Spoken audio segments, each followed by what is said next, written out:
Hello, everybody. Welcome back to Mecha Rewatch. I'm Cossak and with me, as always, is Lawn Dragon. Hi. And yeah, so we just watched some episodes. Oofers. Episodes 25 and 26, and they were episodes. 25 was weird. 26 was also weird, but better, because stuff happened in it. Yeah. I mean, I guess stuff happened in 25, too. Oh my god. It's not confusing in the way that other episode was confusing. It's just a lot of... Anyone who's played an Ace Combat game understands what's wrong here. It's the exact same thing of just... Someone is spouting a philosophy, and it's like nonsense. It's a nonsense philosophy. It's total nonsense philosophy. It's almost pseudo-philosophy, really. Yeah, it is. It's like freshman psych student nonsense. Like... And this is everyone is spouting this shit. This is everyone. 2 episodes. This first one in particular is just, that's the entire episode. I almost think instead of splitting it to talk one episode, talk the next one, we just need to talk about these two, like, together. Yeah. Almost. Yeah. Well, because there's some stuff that happens in the next one that's actual, like, events that we'll get to those after we get through this nonsense philosophical break. Because that's what most of this episode is. It starts with Hiro and Ketra fighting each other. Right, sure. And it's really cool. That's actually really cool. Yeah, it's actually a very good... All of the philosophy made me forget that there's a really cool fight at the start of this episode. Yeah. Because they're, like...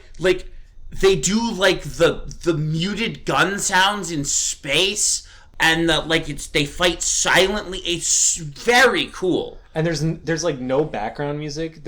Or there's like a little, like, it's very low, understated background music. They don't say anything for a while. They literally don't talk for like the first 2 to 3 minutes of this episode. It's just fighting. It's really cool. It's a very cool fight.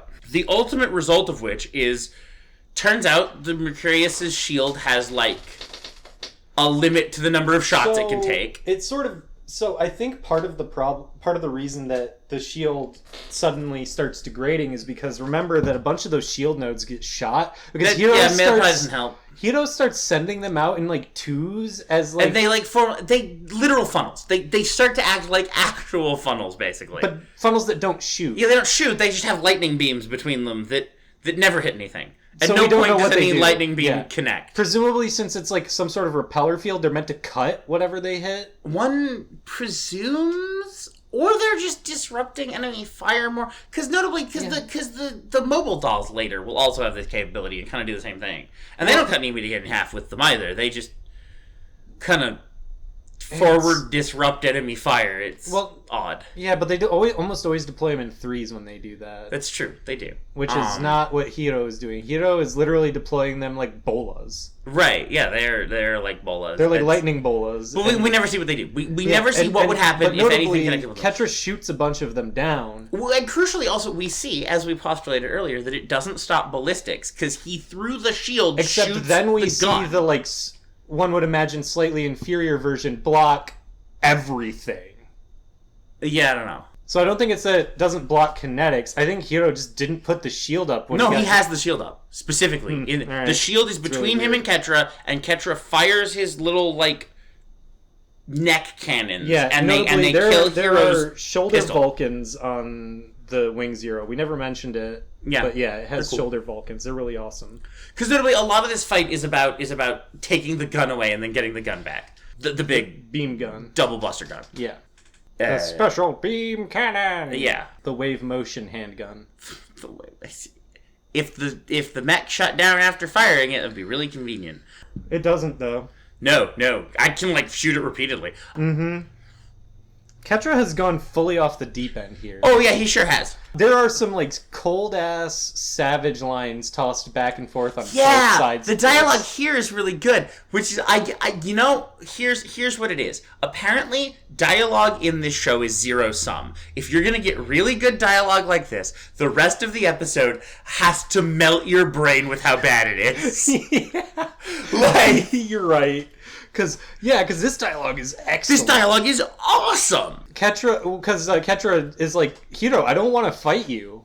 Yeah. Like, you're not my enemy here. My enemy is the colonies, because they've decided to side with Oz, who was already my enemy. Yeah. And Hiro basically is like, I'm not leaving. I'm supposed to protect the colonies. You're about to shoot a colony. I'm standing between you and this colony. And that's not happening. As long as I stand here, I won't leave. And then Ketra is just like, well, then goodbye, Hiro, and shoots. And he says it in, like, the dullest, like... Yeah.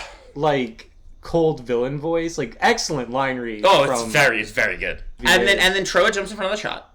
Yeah, he gets down Mr. President. Face. Not the face, well, the back technically. Either way. Which, like, doesn't destroy his mech, but, like... puts it into... to overload. Well, because it hits the energy pack for his giant beam cannon. Right. Which, again, somehow interacts in a way that his mech is now going to explode. And Hiro takes the opportunity to save Ketra from the blast. Because, again, he can't help but save people he said he's going to kill. Mm-hmm. It's, like, contractually obligated. Yeah. And Ketra's like, no, save Troa. He doesn't. They continue to fight. They fight while he's saving him.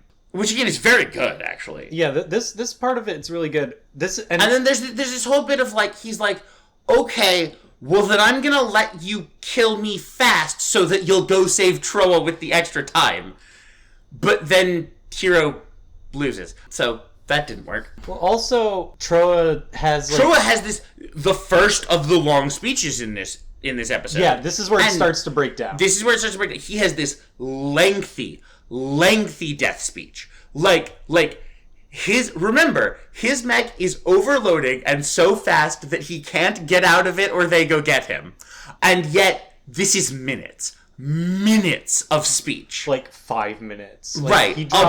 About like the meaning of allies and war. He drops a fucking thesis on everyone here, and will not be the last. It's the most this cohesive of the ones this episode. Yeah, it is the most cohesive, admittedly. And then he explodes. Then he freaking explodes. And Ketra gets knocked out of his previous insanity by realizing he's killed his boyfriend. Because notably, he hasn't. Because Ketra, we will see at the end of this scene that Troa's alive in his suit, floating there. Okay, but Ketra thinks Troa's dead. Yes, Ketra thinks he's dead. And then Hiro drops the other cold line here. Yes. And he's like, "Yup, and you killed him." Yeah, which is true. Except again, he's not dead, but nobody just goes and gets him. Whatever. And again, he survived the blast somehow, despite being in the literal middle of it. But whatever. But nobody knows that. Nobody knows that Troa has lived. And presumably, out there in space, with no one going to get him, he'll be dead soon enough anyway. So you might as well just kill him. I don't know. He'll probably get saved by Lady Un's ghost or something. We'll get to that later. Yeah. So that happened. So it was cool. Yeah, so then we cut to Oz Control. And at first it seems like kind of normal episode type affair where they're like, well, the Gundam pilots, we've lost contact with the Mercurius and the V8 and all of the Leos. They're probably dead. And Lady Young's like, is the colony still there? And they're like, yeah, so far. Then they're still fighting. And I'm like, okay, so that makes sense. I think that actually happened in the middle of that. I don't think it happened at the end of the fight. It probably happened somewhere. It's in there somewhere. It's in there somewhere. But then Lady Young's like, forward all this data to the Gundam engineers. They'll have more info on this. Right, yeah, because they're like... Because I initially thought that was how they were going to, defeat Ketra. Is like, they're going to send the info to the engineers, and then that's going to tell them how to defeat Ketra. That's not what happened. He just snaps at it. But they send it... But when they go to send it, they literally respond back immediately. Lady Young, we can't contact the base. Yeah, we can't contact the lunar base. And she's like, Tuporev's betrayed me. Yeah, Tuporov's treachery has revealed itself. Treachery said, but inevitable betrayal. Yeah. And then we get, a Lady Un face turn. Yeah. She uses space station barge as a decoy because it has a cannon big enough to destroy the base. Right, yeah, she, aims the barge cannon at the lunar base, but doesn't just fire it. Well, no, because her goal is to use that because they can't afford to ignore it. Right. So they send all their forces out to deal with Fortress Barge. And then she uses, she sneaks onto the base. And returns the air to the cells and opens the cell doors. And opens the cells, but you didn't have to return the air, for you just open the doors, the air outside. But whatever, it doesn't matter. Sure, she opens the thing, and then Tuporev catches her and is like... It's Tuborov. Whatever. It doesn't matter. Guy with a T-sounding Russian name. Old engineer man, who is different from the other 5 old engineer men. We never actually see Tuborov do any engineering at any point. I guess he accelerates the construction of the mobile dolls, whatever that means. Anyway, yeah, he catches her and is like... He's got a gun on her. Yeah, he's got a gun on her. And he's like, oh, you've, betrayed me. And she's like, yeah, I have. Shoot me. Yeah, which is really funny because he keeps calling Lady Unsoft, but she's like, no, shoot me, I'm a traitor. Failure means death. Right, yeah, she's like, in Oz, failure used to mean death. She's like, failure used to mean something. We used to execute people who screwed up this bad. Yeah, Lady Unsoft, clearly. Yeah. And then he does. Mm-hmm. He just does. For the first time in this friggin' series, someone has a gun on someone who is their enemy and shoots them. And then she stands there for a bit and then falls over. Yeah. It's the classic, shot. Yeah. Stands there, says has a brief philosophical thought, then falls. Well, she has this weird... She has actually pretty lengthy, again, dying thoughts of, how the heroic... She's like, shine on, you heroic Gundam pilots. Yeah, she's all in on the Gundam pilots now, it's suddenly. So weird. Lady Anne, I think that mental break broke a bit more than you thought it did. I don't know. And again, because it's gonna get into, there's so much shit going on. Because that's technically much later, actually. Mm-hmm. Yeah, because we also have a meeting of the Romefeller Foundation. Where they once again reiterate their plan is to be evil and take over the world with their robo-suits. Yeah. And then Trez walks in and is like, I can't... He's not like, I'm not gonna let you do that. He's just like, I'm not gonna do it for you. He is conscientiously objective. Yeah, he is. He's a conscientious objector. He's like, I cannot, in good conscience, continue to take part in a faction that is using these soulless mobile dolls to kill people. But yeah, and people again, should kill people. Right? Yeah, he goes on this God lengthy intended. speech about how it's important to kill people. How it's important for people to kill people. You get this sense both from Trez and from Lady Un that the reason they are opposed to the mobile dolls is not that they're a problematic weapon.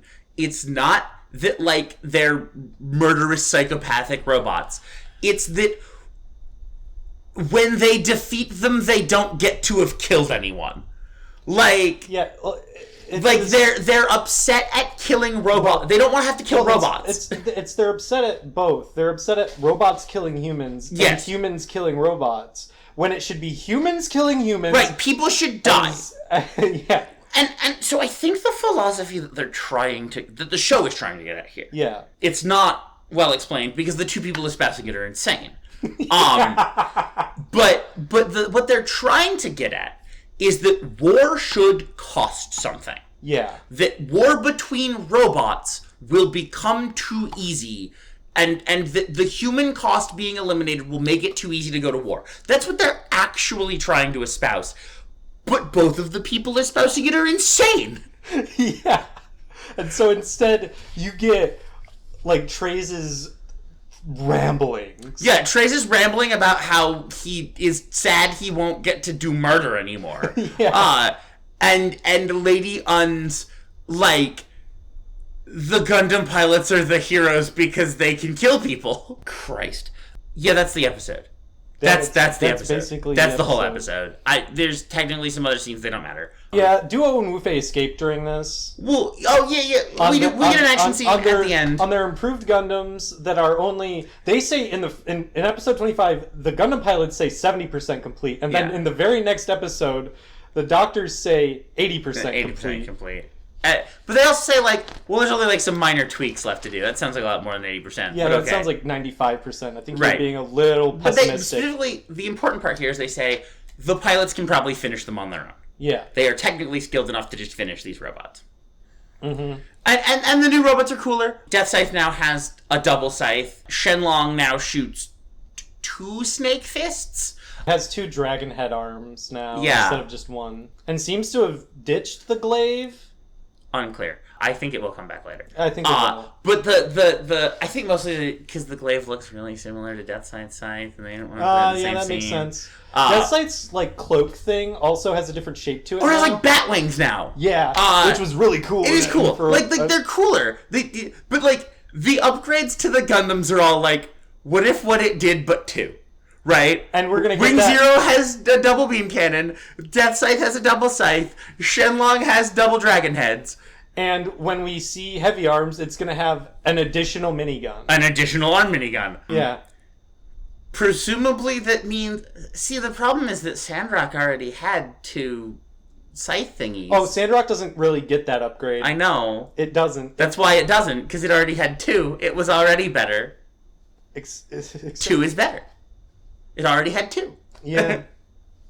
I literally just think that Sandrock was the one that they're that one was the one that was designed last. Yeah. And they're I don't know, give it these 2 sickle things and an Uzi. Because he's Middle Eastern or whatever. Uzi. Yeah. Later on, when they're doing all the redesigns for the midway through the show thing, they're okay. And Sandrock was probably done last again. And they're well, what about Sandrock? What about Sandrock? Yeah. So, nobody thinks about Sandrock. Sandrock is the least, It gets the least screen time out of all the Gundams. It does. Nobody cares about Sandrock. I care about Sandrock. For most of the pilots, the Gundam gets as much or more screen time than they do. Yeah. I'm pretty sure Wu-Fei's Gundam gets more screen time than he does. Oh, yeah. Ketra's the only pilot where he gets way more screen time than his fucking Gundam does. Yeah, it's true. Well, I guess technically the upgrade for Sandrock, part of it is that the upgrade for Sandrock is actually on Wing Zero. That's true. Because Wing Zero has Sandrock's head.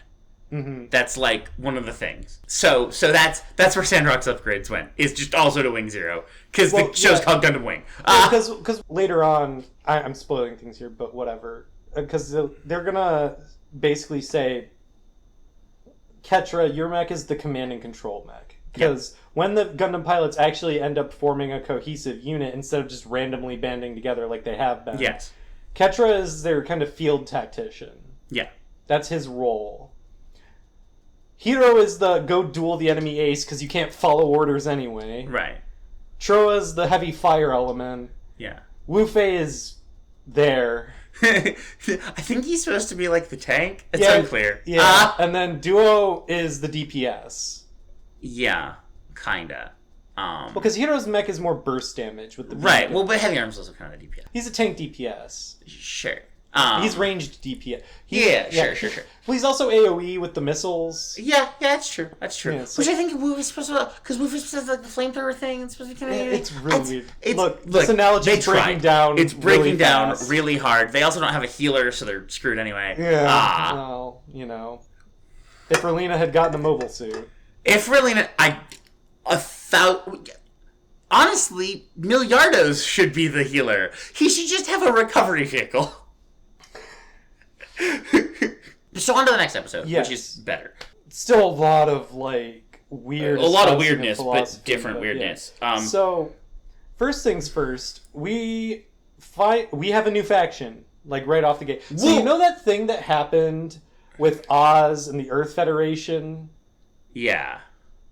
This is basically what is happening now, except it is now Oz on the Earth Federation's position, and the Romefeller Foundation's mobile dolls are in the Oz position. Yeah. Less backstabbing, but it is just one side curb stomping the other side. Yeah, and it is they're sending down the mobile dolls to just It's unclear. Well, okay. Because Oz is still, like, following Trey's, kind of... Not all of them. So Oz has split into two factions. The way that I understand this is... Here's what happened. So, last episode, Trey's got put under house arrest. After Duke Dermail, who's the head of the Rockefeller Foundation... Like, pulled out a pistol? Yeah. But then he didn't do anything with it. He just kind of pulled it out. He didn't threaten Trace with it. It looked like he was going to give it to Trace to, like, shoot himself. Yeah, because... But that's not what happened. The first line he says at first... makes it sound like that's what he's leading into. Right. Because he says something along the lines of, well, we can't have you going off and fighting and dying. Right. Well, it kind of sounds like Trey... This is what Trey's expects to happen, too. It kind of sounds like he's going very, like, I would like a pistol for personal reasons. Like... Yeah. But that's not what happens. A pistol for redecorating my suite. Yeah. Look, people should kill people, and I'm people. So... And since I'm not allowed to kill people anymore, I will kill the only only people I have left. Yeah. Put him under house arrest. That doesn't happen. He just puts the gun on. He puts this very ornate gun on the desk, and then Trey's walks away. Well, that happened last episode. But it's recapped again in this episode again for no reason. But yeah, so there's the Trey's faction, who still wear green, and then there's no. Yes, the Trey's faction still wears the green. The other guys have switched to blue. Then why did, when they were talking about the Trace faction, they showed the Trace faction I don't know, because the Trace faction guys are in the green for the rest of the episode. That is really weird, you're right. But it shows the Trace faction guys Yes, they burn their green uniforms. But then for the rest of this episode... That's really weird. The You're right. Rockefeller guys are in blue. I'm not arguing with you. I know, you're right. But it's weird. Yeah, it's so disjointed. Like, there was clearly a miscommunication there. Pretty bad one. There's a lot of exposition. There's like 3 exposition dumps. They go through like kind of what happened. They more succinctly go through what happened last episode, which is again, there's like Trace's faction but Trace isn't like leading Trace's faction. They're just loyal to the concepts of Trace. Loyal to Trace's philosophies. Yes. And so now they know they're on the chopping block. Right. But so these guys are on Earth. And they're like, there's 3 carriers coming in, and they're clearly aimed at our base. That must be the mobile dolls. Guess we'll go die, and then they do. The mobile dolls just destroy them. Which presumably means, they don't mention this, but presumably they have fixed the mobile doll problem of being unable to operate on Earth. Well, they'd state, because notably, these new mobile dolls... They look different. Well, they have weird shoulder things. I don't remember what the suit's called. I think it's called the Capricorn. Yeah, it makes sense. But I think they'll mention it later. But they don't mention it in this episode. It doesn't really matter, because now whenever we talk about mobile dolls, that's what we're talking about. Yeah, it's that. They're not in Tauruses anymore. No, they have gone from putting them as a new system on suits that were designed for people to operate to just a purpose-built. This is a purpose-built mobile doll suit. Yeah. It doesn't have a cockpit. And it has mini versions of both of the weapons and defense systems. Yeah. On the Mercurius and V8. So on its shoulder, it has the shield thingies from. Yeah. And then it has V8's cannon. It has a mini version of V8's cannon. Yeah. And it has not that mini. And it has it's small, way small compared to the V8's cannon. It is mini. It does about the same amount of damage. Yes, but it is. Look, if you look at the 2 cannons, one is distinctly smaller than the other. Yeah, sure. Also, the generator for it is on the other shoulder. Yes, and they've got less of the little funnel shields too. Yeah, they only have 3 as opposed to 12. Yeah, they've gotten halvesies on each system, but again, they seem to be totally effective. They don't seem to have lost effectiveness. Well, they notably also use a lot of team tactics with them, because you'll see them, and you'll see this a lot with them. Is one of the mobile dolls' tactics is they will group up into groups of 3 back to back to back, and deploy form a shield around them. Deploy a shield ball around them that they can shoot out of. Yes, but other things cannot shoot into. Correct. Tuberov is told by Duke Dermail to execute the Gundam pilots. And different Gundam. He has lost his captive Gundam pilots, but he's also gained 2 more captive Gundam pilots. Petra and Hito have traded places with Duo and Wu Fei. Yeah. He's like, good, execute them, destroy the Gundams, get all that stuff gone. Can we finally be done with this? And Tuberov is all aboard this, but his subordinates just defy him. And notably, these are not the Trace faction guys. No. These are a different set of guys who they just think the Gundams are neat. Well, they are very impressed by the new system on Wing Zero. They're impressed by the Zero system. They want to test it with a real Gundam pilot. Right, and when they're worried, because it's even with one of their pilots, it's like defeating the mobile dolls in simulations. Yeah, and they're like, oh, this could be used to enhance our mobile dolls to make them even better, or any number of other applications. Like, he's very much the... And Tuberov's, no! Destroy that suit and kill them. Be done with it. Yeah, Tuberov's like, we've already... Look, as if they're dead, they can't trouble us anymore. Right. And this guy's like, but the technology, the ramifications of this, and blah, blah, blah. No, and then he shoot them. Yeah, and the guy... And Tuberov says, I am giving you a direct order to destroy that Gundam right now. Yeah. I'm shocked that at no point does Tuberov just be like, do it, now, on screen, show me. Like, I want to see I want to see it. No messing around. No setting it up with a decoy. Right now, I am looking at it to destroy it. Like, yeah, like. And then he hangs up, and the guy's like, Tuberov doesn't understand. Yeah, he hangs up, and the guy immediately just goes, "I'm not going to do that." Like, it's immediate. And it's like, oh my god. I mean, nobody follows his. Well, so one of the things is that nobody in the Romerfeller Foundation can ever get anyone to do what they want. And that is actually like an important part of the show. There are all these rich guys with tons of power who can never actually just get a person to do what they want. Right, and that's why they want the mobile dolls. Right, that's why they want the mobile dolls, because the mobile dolls do what they want.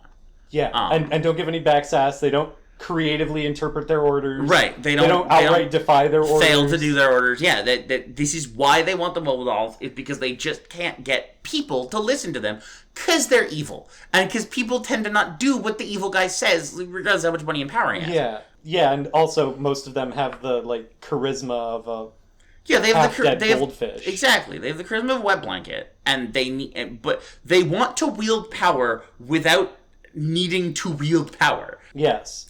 Notably, this has amazing parallels to, like, modernity. Right? This show is so relevant to now. Yeah. Right? Like, rich people just want, like, an automated factory so they don't have to rely on people having to do their jobs anymore. Right? Mm-hmm. Like, it's so relevant to now. Yeah, well, and even with the controversy of, like, automated weapon systems and how automated is too automated. Yep. That's a discussion that we are having today because... Well, and when you do have automated weapon systems, who should control them? Right? Can one man control an entire army in order it to do anything because it's all automated? Yeah. Is that okay? And because we're seeing how effective unmanned systems are right now. Yeah. In multiple different wars right now. So it's remarkable how the themes of this show are relevant even if they're poorly explained. They're super poorly explained. But it is... People were thinking about this in the 90s, and it's coming true now. Everyone talks about how Simpsons predicted the future. Yeah, Gundam Wing predicted the future. Not doing it in space. So, Hiro Ketra captured. When they're in the, like, being prisoner transfer, Ketra, like, gets away from his guard to go run to the VA-8. Yeah, sees the VA-8 and is like, oh, maybe Troa's still inside it. Because, again... We saw it detonate, but apparently it's still intact, and I don't understand how. Well, it was intact for various descriptions of the word. Well, it's missing the bits that were shot off of it. Yeah. But, like, it's not exploded. I guess this has happened repeatedly to the Gundams. Wing exploded, and then was just, like, kind of burnt. Sandrock exploded. Exploded, and then was mostly intact.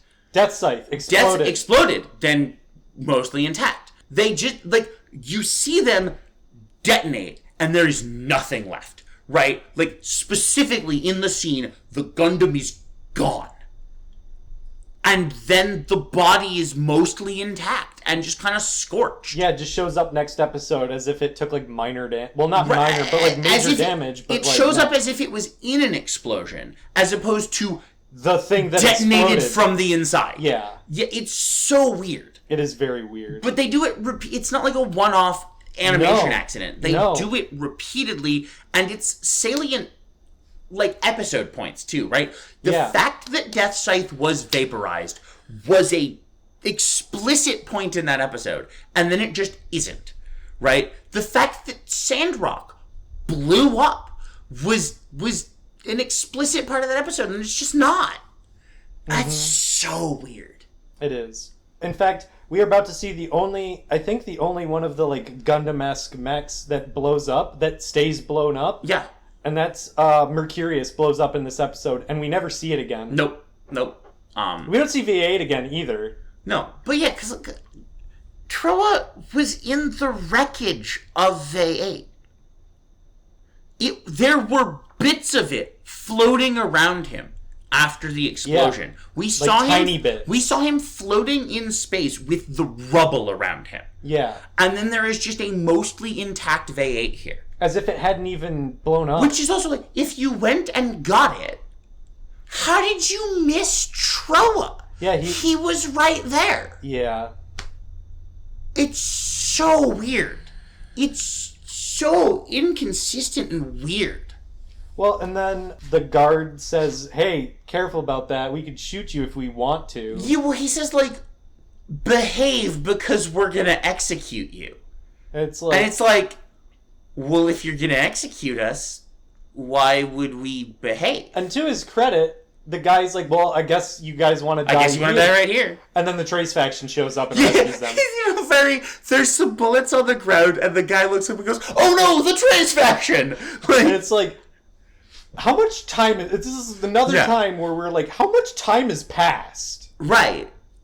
It's been 5 minutes as far as we know. Yeah, and everyone's acting like this has been a thing that everyone has known about for like... Right. Where I can tell you, even with the information... Well, because they have the new uniforms, right? They have the blue uniforms. Yeah. Right. But like, Roman guys. Even with today's like information age of technology, that doesn't happen that fast. No. And again, especially like they have altered the uniform of the day, right? It must have been at least a day these guys dressed differently. Yeah. Like they didn't do that while transporting the prisoners. So then we cut to the Roman guys doing more testing on Wing Zero. And then we cut to the docks testing Ketra's brainwaves because they're like, so... Did it make him insane permanently? Yeah, because they mentioned... This is where the explanation... This is where we get to talk about how the Zero system actually does. It makes you insane. It's berserk mode. Like, it's not really berserk because you're still like tactical. It just makes you have a warped perspective of what is your enemy. It latches onto what you... basically, it subconsciously boosts what your subconscious views as an paranoid. Enemy. It makes you paranoid. And notably, it makes you dead set on killing whatever it is you already thought was your enemy. Right. It messes with your threat assessment. Notably, because for Ketra, at the moment that he activated it, he saw the colonies as his enemy because they killed his dad. And so it made him think that just, all the colonies would be wiped out. And for Hiro, because notably... they put Hiro in it. Well, because what happens is the docks get... and the pilots get surrounded by the Romefeller faction. Yeah. Who then are like, we would just like you to send out the Gundam pilots to go test this new system that you have here. In direct contravention of everything we've been ordered to do. So there's really three... there are two factions, but there's really three factions. Because there's actual Romefeller, there's Romefeller guys, but who want to test the Gundam, and then there's the Trace faction. There's... who are working with the scientists. It's going to be two factions again real soon, though. I mean, it is. Because the guys who want to test the wings... they're not going to last long. No. But currently, they're in, at least three factions running around this base. Mm-hmm. It's so confusing. It's so confusing. Because it's also weird. See, I think this is why that uniform burning scene... these guys were supposed to be Trace faction. The guys who want to test the Gundam were supposed to be Trace faction. Mm-hmm. But then they aren't. Yeah, it's really weird. It's so weird. That was what the uniform... because they're in the blue uniforms, right? It makes sense. They burned the green uniforms. They're in the blue uniforms. And they want to test the Gundams because that's what Trace would want. But they aren't because the green uniformed guys who are defending the scientists and who saved them from the blue... are the Trace faction, as the guy clearly states when he goes, oh no, the Trace faction. It's mind-boggling. It is. Anyway, so they plug Hiro into the Zero system. Yeah, and they're just putting him through simulations. Now, notably, this is important because Ketra has a discussion with Hiro before this. Yes. About why he went bonkers. He's like, oh, so I didn't even think about the, like, operating system. Yeah, he says, I didn't even think about what was in the cockpit. I was just focused on the giant beam cannon. Which... Fair. Okay. It is a very cool beam cannon. It is a very cool beam cannon. There's two of them. Hiro then says... Because he asks Hiro, who are my enemies? Right. How do I know that? Yeah. How do you know what your enemies are? And Hiro expressly states that his enemies are anyone who's trying to kill him actively. Yes. And anyone who he has set as his target to Right. die. Which we all know is not the case, because everyone he has declared death upon has died. lived. But then, there's this scene with the scientists briefing Hiro. Mm-hmm. And they're telling him about everything that's happened and what's going on and how everything works. Which is fine. It's a nice recap for us. And then they tell him that, like...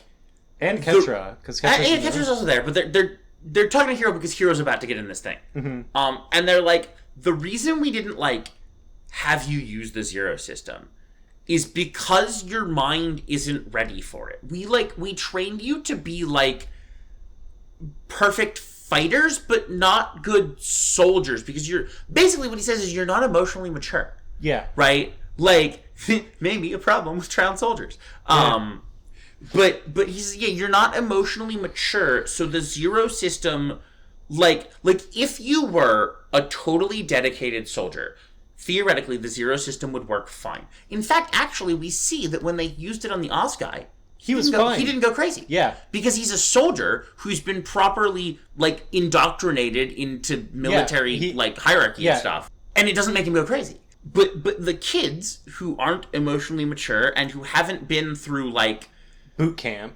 Yeah, haven't been through boot camp, but also just, like, haven't had sort of the complexities of adult life to live through. That, right? Well, that, and they haven't had, like, they haven't gone through, like, proper... Because when you go into the military, the military does indoctrinate you.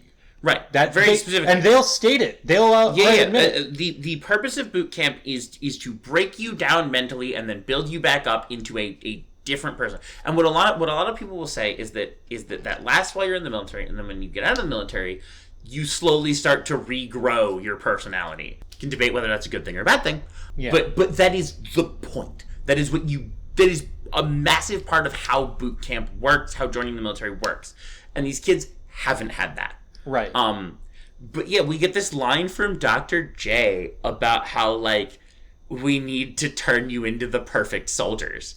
Yeah. And it's very villainous. Yeah, it is very villainous. Again, that whole dichotomy of, like, the scientists being the villains against peace is like, yeah, they kinda are. Yeah, well, and so then Hiro gets in, and they're amazed at his readings. Right, yeah. He's totally wrecking the simulation. He goes to... And they turn the simulation up. Yeah. And they keep turning it up, trying to find his limits. And then, I guess the simulator doesn't lock out the actual controls of the Gundam? I think what happened is because we've established that the Gundams have a semi-autonomous... or the Gundam is just like... Because the Zero system has said, like, you've reached this level of zero system activation. Yeah. Set your enemies. It's time to rock and roll. I think it's partially that. I think it's also maybe even a little smarter than that. It's like my self-preservation protocols have kicked in. We need to start killing these guys. Yeah, and a pilot who is acceptable is currently in me. Mm-hmm. Right. Yeah, kick this simulation thing, activate the beam saber. And so Hiro does this and starts wrecking shop with the actual mobile dolls that are in the hangar. And there goes the, like, half faction.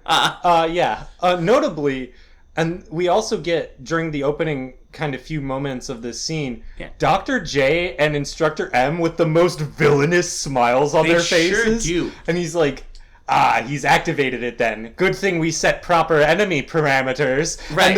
And then it shows Hiro and he says, my enemies are anyone who attacks me. Anyone who messes with my life. Anyone who tries to manipulate my life. Right. And then he gets an image of, he gets superimposed on his vision an image of the 5 scientists and just runs off to go try to kill them. And they're ready for this. They're like, Hiro's going to kill us just as planned. Right, yeah, they're very much like, he has become the perfect warrior. This was the plan. We have become his enemies in a way that will set him off to destroy the world. Or at least our noble sacrifice is complete. Yeah, and we are no longer needed anymore. Yeah, we're no longer needed. He can come kill us, and this will be fine. And then Ketra stops him. And they just walk off. Ketra doesn't even... They do just walk off, which is funny. But Ketra doesn't even really stop him. Ketra loses to him. Notably, the Zero System madness is almost always stopped by somebody you care about losing to you. Yeah. Right? It's never stopped by, force of arms.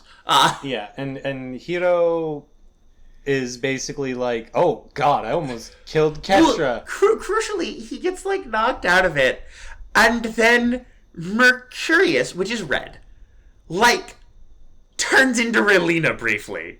Oh, yeah, has Relina superimposed on it. In her red, school outfit, superimposed onto it. And he goes, Relina! He doesn't, say anything, really. No, he says her name. Does he say her Yeah, name? he, gasps it out before collapsing unconscious. Yeah, and just, And then Ketra hops out of Mercurius, which turns out to be fortuitous for him, because about 30 seconds after he does that, Mercurius just explodes. But yeah, it's silly. It's very silly. It's incredibly silly. But it is her new type peace powers activated remotely.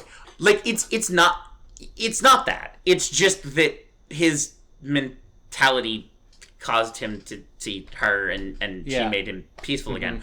But also, I mean, her new type peace powers activated to stop him. It's just, it's both, right? Well, Ketra has a little bit of a new typey thing here, too. Yes, he does. Because, when he penetrates the veil and goes, hey, we shouldn't be fighting each other. Yeah. And Hero's like, oh, yeah. We shouldn't. And that's what knocks him out of it. It's strange. Again, there's just a lot, going on in these people's heads, and the show is trying to communicate that, and it's not overly effective at it. No. But yeah, hey, Relina's back in, superimposed mental image form. And for those of you who need, maybe more of a parallel, from other Gundam series, it's like the Psycho Frames. It is like the Psycho Frames. It's a lot like the Psycho Frames. And it's also what was the system in Gundam 00? You know what? It's also parallels slightly. It parallels the Alaya Vinyaya system from Aibo. A little bit. Blooded Orphans. Yeah, a little bit. I mean, this is a thing in lots of series, right? Mm-hmm. This is not an uncommon trope. No, especially in Gundam. Yeah, even outside of Gundam, but right? Yeah, even in a lot of your enhanced combat. Oh, there's also this whole thing. Ketra philosophizes here about how he's kind of coming over to Trace's philosophy of it's not the machines that matter, it's the people. We've just been using it's he's humans shouldn't rely on machines, which is rich coming from someone who largely kills people with a robot. With one of the most advanced robots in the setting. But it doesn't matter if it's a robot or a gun or a knife. Well, whatever. It's all still... But what I'm getting at is it highlights the hypocrisy and irony even more. Right. Because he thinks of the Zero System and the mobile dolls as machines that humans are relying on. He compares directly the Zero System and the mobile dolls. These are things that are enhancing human killing capability. They're two sides of the same coin. Right, and it's man, what's a gun? Yeah. Just come on. It's not like prior to this, everyone was getting into fistfights. What's a bow and arrow? What's a spear? Right. Yeah, of course we use technology to help kill each other, but doing that for thousands of freaking years, man. Yeah, look, if you want to trace back the history of weapons development, it really is just, you can almost sum it up as, I want to hit that guy with a pointy bit of metal from farther and farther distances away. I want to make that man dead faster and from further away. Yeah. Right? Like, that is weapons development in a nutshell. Mm-hmm. And now that we've kind of, today, in modern times, kind of hit a cap on, like, distance, because we can, to a certain extent, we're now getting to a point where it's not just hitting them from further away, it's hitting them from further away as fast as we possibly can. Right, it's always faster, right? It's always hit them before they can hit you. It's always hit them more precisely, hit them faster. Yeah. Which again is what the zero system does, right? The zero system enhances your reaction, so you hit them faster. Yeah. But it's not. It's an outgrowth of weapons development. Yeah. But it's still just the same weapons development that humans have done for thousands of years. Oh yeah. It's really not.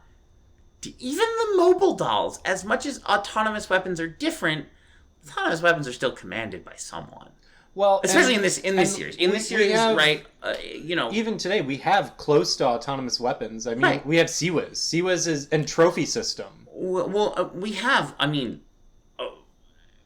like the mobile dolls, we just have that, right? Yeah. But we have drones that can be remotely commanded to do stuff. That's not even hard. Well, but the mobile dolls are a little bit more than that, because they act like a CIWS as well, in the sense that they have target recognition and auto fire at the targets that they recognize as targets without any autonomous command coming down. Any command coming down from a control The point is, unit. we have that capability now. We choose not to use it because it's dangerous and because we like to pick our targets. Yeah. Right? We are not incapable of making what the mobile dolls are. We have chosen not to because it's not precise enough for us. Correct. Right? Because we don't like notably there's loads of like automated defense turret type things that various defense industries offer, and almost nobody uses them because they're dangerous. Yeah. And well, I mean, just you can look. There's a lot of civilian casualties at Trophy and like. Yeah. Oh yeah.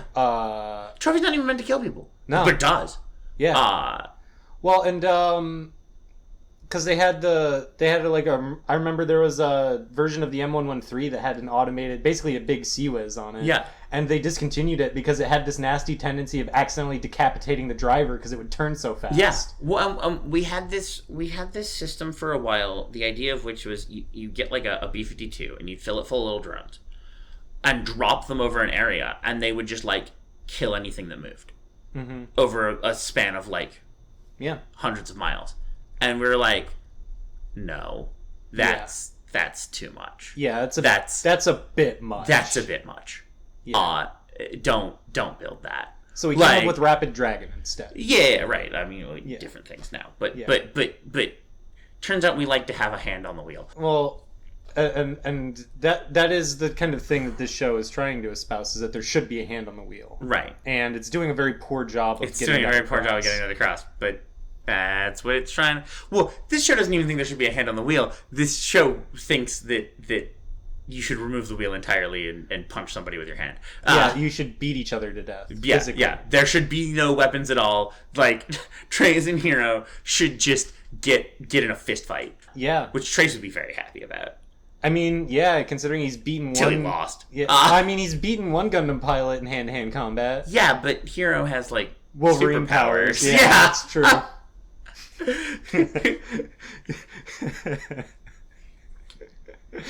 Unlike Hito, Wu-Fei does not have cellular regeneration capabilities. And super strength. And, like, pain tolerance. And, like, Hiro is just super powered. It hasn't come up in a while. It hasn't. He's been, like, retaining more and more injury. Like... Maybe it's degrading as he becomes more human in his thought processes. He becomes more human. Because he has had a lot of like more humanizing moments where he's like where he's like actually tried to like talk to people and talk through an issue rather than just say I'm going to kill you and then try to. It's actually, the problem is Raylena. It's like Hancock. He met the girl he likes, and so his superpowers are failing. Yeah. Yeah, God. Anyway, that's episodes 25 and 26. Yep. This has been episode 14 of Gundam Rewatch, or Gundam Wing Rewatch, Mecha Rewatch. Mecha Rewatch. Of Gundam Wing. Remember the name of your own show, man. Look, man, we've been those 2 episodes have messed with me, and we've been doing this for like 3 hours, and it's really hot in here right now because I have the AC. You have the AC off to record, yeah. So, all right, until next time, stay tuned. See you then. You don't even remember your own sign off? No. Come on, man. Dude, my brain is getting cooked right now. See ya. Peace.